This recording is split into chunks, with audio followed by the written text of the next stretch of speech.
आयशा ने राहुल और लेखा को किस करते हुए देख लिया था। उसने गुस्से में राहुल को थप्पड़ मारा और वहां से चली गई। उसके जाते ही रफीक वहां दो पुलिस वालों को लेकर पहुंच गया, जिन्हें मारकर राहुल जमीन पर बैठा हुआ था। उसके बाजू से खून बह रहा था क्योंकि उसे गोली छूकर निकल गई थी। लेखा अपनी चुनरी का एक छोर फाड़कर राहुल के बाजू में बांध रही थी। राहुल को लगा नहीं था उसके पास इतनी शक्तियां होने के बावजूद भी एक बंदूक की गोली उसे इतना दर्द देगी। वो दर्द से करा रहा था। तब तक आयशा भी वहां आ चुकी थी। उसने गुस्से से झल्लाते हुए लेखा से कहा, तुम्हारी वजह से इसे गोली लगी है। क्या जरूरत थी तुम्हें यहाँ आकर छिपने की? छिपना ही था तो तुम उस तरफ भी तो भाग सकती थी जहां से होकर हमें अपने देश के लिए निकलना था। राहुल ने धीरे से कहा, आयशा उसे यहाँ के रास्ते नहीं पता है, इसीलिए उसे जहां मौका मिला वो छिप गई। आयशा ने कहा, हाँ अब तो तुम इसी का साइड लोगे ना? राहुल ने कहा, देखो ये हमारे आपस में लड़ने का समय नहीं है। हमें यहाँ से कैसे भी करके इजिप्ट तक पहुंचना होगा। अगले दो पत्थर वहीं पर हैं। आयशा ने कहा, मुझे इन सब में मत घसीटो। मैं तुम्हारे लिए ही वो जहाज छोड़कर तुम्हारे पास आई थी, लेकिन तुमने तो एक बार भी मेरी फीलिंग्स की कदर नहीं की। इसे किस करते वक्त एक बार भी तुम्हें मेरा ख्याल नहीं आया कि जब मुझे ये पता चलेगा तो मुझे कैसा फील होगा? राहुल ने कहा, मुझे पता है आयशा, ये सब मेरी गलती है, लेकिन इस बारे में हम बाद में भी बात कर सकते हैं। आयशा ने कहा, हाँ मैं तुमसे बात ही क्यों कर रही हूँ। ओके फाइन, तुम दोनों को जो करना है करो, मैं यहां से जा रही हूँ। आई विश कि मुझे तुम्हारा चेहरा कभी ना देखना पड़े। राहुल को आयशा की बातें हर्ट कर रही थी, लेकिन उससे ज्यादा अंदर ही अंदर आयशा भी हर्ट थी। राहुल के लिए आयशा का यह गुस्सा जायज भी था। राहुल भी इस बात को समझ रहा था। राहुल ने कहा, हाँ आयशा, मैं तुम्हारा गुनहगार हूं, लेकिन तुम्हारे बिना हम उन पत्थरों को ढूंढ कर नष्ट नहीं कर सकते। हमें तुम्हारी जरूरत पड़ेगी।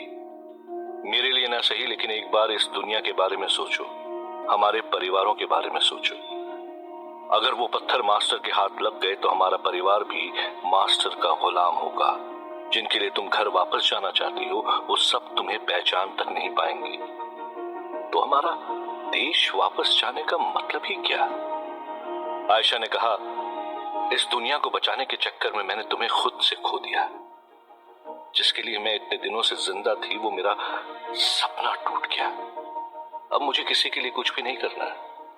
मैं आगे जो भी करूंगी सिर्फ अपने लिए करूंगी। ये सब बोलते वक्त आयशा की आवाज थोड़ी रुआंधी हो चुकी थी। राहुल और लेखा आयशा का दर्द समझ रहे थे कि उसका दिल टूटा है, इसीलिए वो ये सब बोल रही थी। नहीं तो ये बात राहुल भी जानता था कि वो राहुल की बात मान जाती।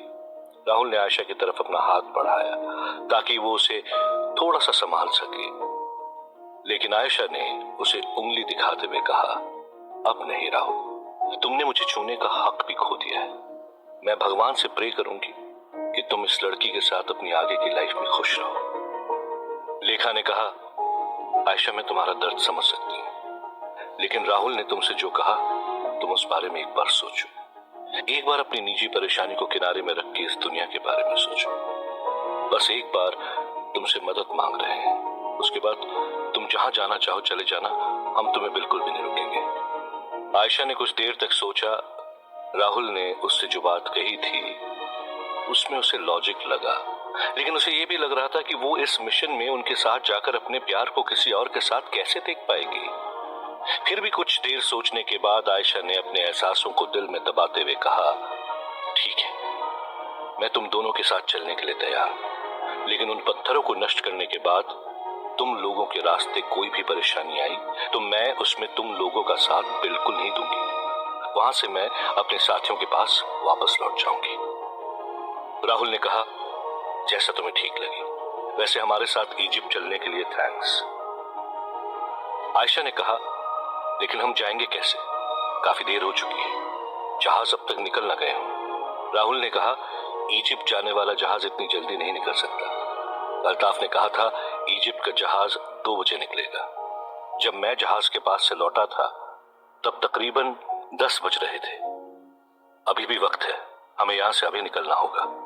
लेखा ने राहुल का हाथ पकड़कर उसे उठाया और वो तीनों वहां से कराची पोर्ट की तरफ निकल गए। दूसरी तरफ भारत के घने जंगल में मास्टर और माया एक ही शक्ति के दो हिस्सों से आपस में लड़ने के लिए तैयार थे। मास्टर ने माया से कहा, सोच लो डार्लिंग, अभी भी वक्त है। माया ने कहा, लक्ष्य की प्राप्ति तक रास्ते से ना हटना तुम्ही से सीखा है। मैं इस रास्ते में बहुत आगे बढ़ चुकी हूँ। यहाँ से वापस लौटना मेरे लिए नामुमकिन है, इसलिए मैं तुमसे लड़ने के लिए तैयार हूँ। मास्टर ने मुस्कुराकर झटके से माया की तरफ अपना हाथ किया और उससे एक आग की ज्वाला निकलकर माया की तरफ गई। माया ने अपने हाथ में लिए उस पत्थर को तुरंत उस आग की ज्वाला के सामने ला दिया। उस पत्थर से पानी का एक बड़ा सा फव्वारा निकला और आग की ज्वाला पे पड़ा, जिससे वो आग बुझ गई। इस बार माया ने भी मास्टर पर उस पत्थर की शक्तियों से वार किया। उस पत्थर से एक बिजली की तरह का झटका निकला और मास्टर को जोर का करंट महसूस हुआ, जिससे वो 2 कदम पीछे खिसक गया। माया और मास्टर की लड़ाई धीरे धीरे अब विकराल रूप लेते जा रही थी। मास्टर ने देखा कि माया हार नहीं मान रही है, तो उसने अपनी काली शक्तियों का प्रयोग करना शुरू कर दिया। मास्टर ने अपना छलावा अपनाया और अपने एक रूप के कई रूप ले लिए। उसने अपने रूपों से माया को चारों तरफ से घेर लिया। माया को अब समझ में नहीं आ रहा था कि असली मास्टर कौन था।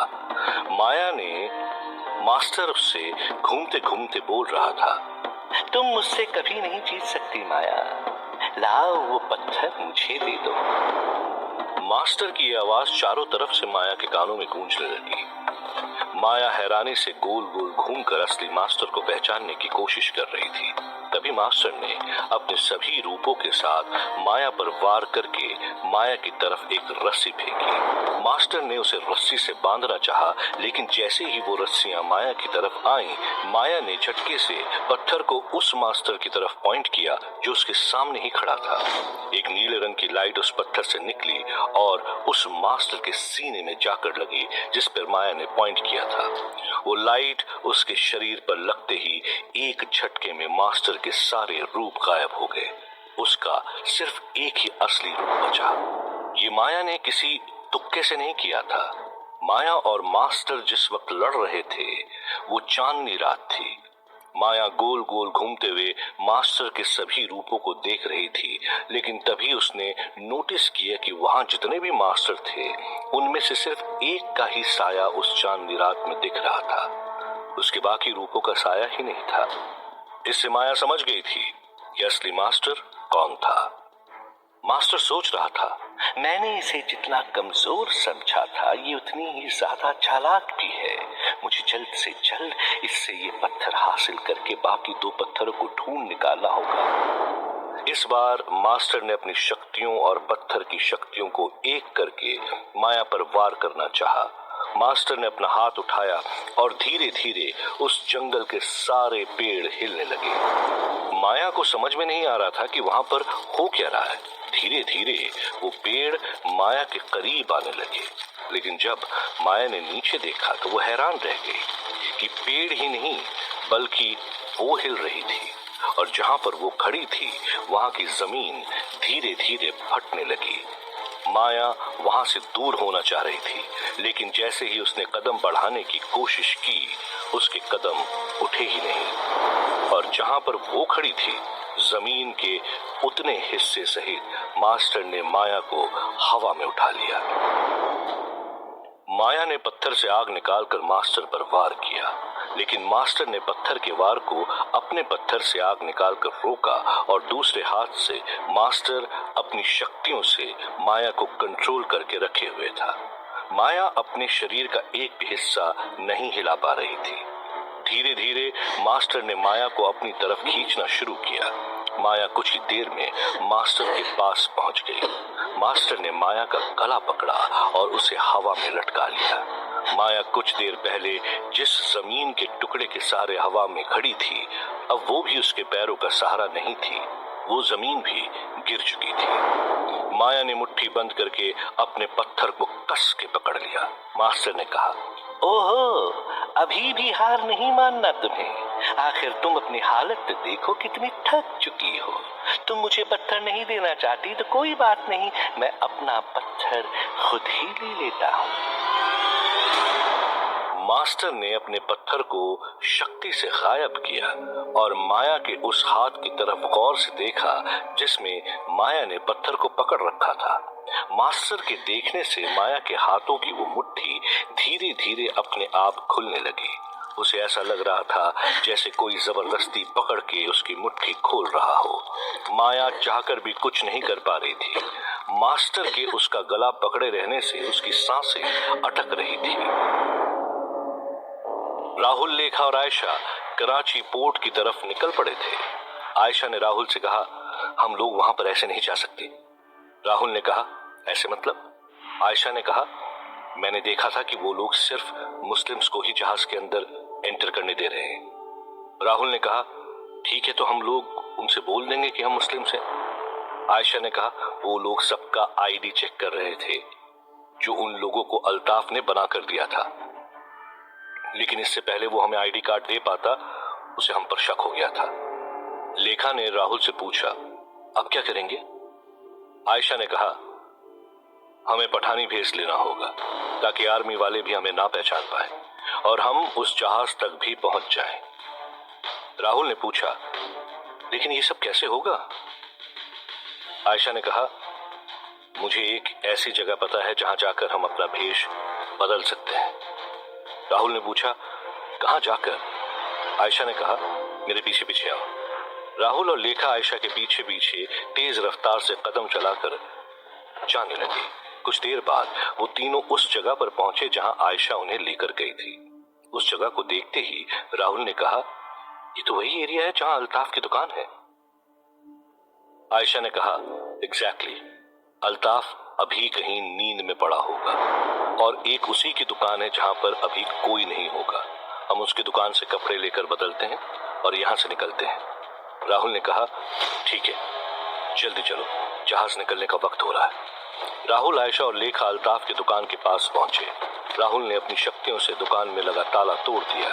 राहुल ने आयशा से कहा, तुम दोनों जल्दी से अंदर जाओ और कपड़े बदल कर आओ, मैं तब तक बाहर नजर रखता हूं। आयशा और लेखा दुकान के अंदर गईं। लेखा को समझ में नहीं आ रहा था कि वो क्या पहने। आयशा दुकान में घुसकर इधर उधर नजर मारकर कुछ ढूंढने लगी। लेखा को समझ में नहीं आ रहा था कि आयशा क्या ढूंढने की कोशिश कर रही थी। तभी आयशा ने एक बॉक्स से कुछ निकाला और लेखा से कहा, ये लो, इसे पहन लो। लेखा ने उसे खोलकर देखा तो वो बुर्खा था। लेखा ने इससे पहले ऐसे कपड़े नहीं देखे थे। उसने हैरानी से आयशा से पूछा, ये क्या है? आयशा ने कहा, बुर्खा है ये, जो कपड़े तुमने पहने हैं इन्हीं के ऊपर से पहन लो। लेखा और आयशा बुर्खा पहनकर दुकान के बाहर आ गए। दोनों के मुंह ढके होने से राहुल पहचान नहीं पाया कि कौन आयशा है और कौन लेखा। उसके बाद राहुल भी अंदर गया और कुछ देर में पठानी कुर्ता पजामा और मुस्लिम टोपी लगाकर बाहर आ गया। वो आकर आयशा और लेखा को पहचानने की कोशिश कर रहा था, लेकिन कुछ बोल नहीं पा रहा था। तभी एक ने उससे कहा, अब खड़े क्या हो, दुकान का दरवाजा बंद करो और चलो यहाँ से। ये आवाज सुनते ही राहुल समझ गया कि ये आयशा की आवाज थी। वो समझ गया कि जो मुझसे दूर खड़ी है वो आयशा है और पास वाली लेखा। कुछ देर बाद राहुल, लेखा और आयशा कराची पोर्ट पहुंचे तो उन्होंने देखा कि इजिप्ट जाने वाला जहाज वहां से निकल रहा था। वो लोग तेजी से अपने कदम बढ़ाकर उस जहाज की तरफ बढ़े और अंदर जाने ही वाले थे कि तभी गेट पर उन्हें किसी आदमी ने रोक दिया। क्या राहुल, लेखा और आयशा जहाज में बैठ पाएंगे? क्या मास्टर माया से पत्थर छीनने के बाद उसे मार देगा?